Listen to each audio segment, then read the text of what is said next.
If I want to record a project and submit in Schoology, I'll open what I want to record first. Let's say I'm going to record myself playing some music. I'll open that music on my screen, and if I want a little more room in Google Docs, I can hit this little Hide Menus button, and it gives me just a little more space.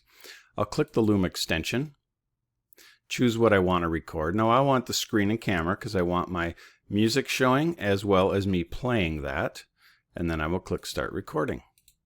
I'll need to choose what I want to record. I'll choose my entire screen and share, and this will count me down.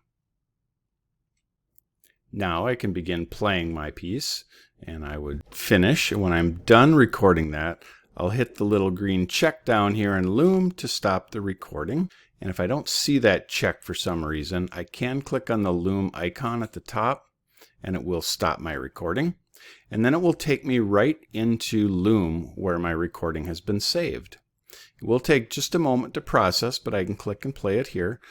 Then what you will do is you will download your video. So click the little down arrow.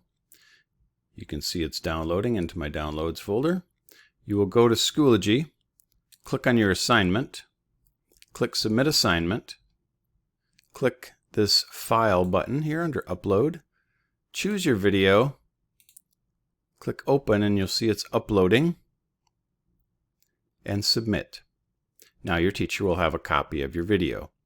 If for some reason that did not work and your teacher contacts you and needs a different link to your video, simply go back into your Loom account and you can copy this link up here.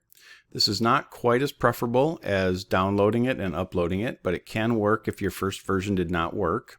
Then you would submit your assignment, and instead of uploading, you would click the Create button and paste in that link. And that can work as well. If possible, however, do the download version so your teacher can view your project right in Schoology without having to open an additional link.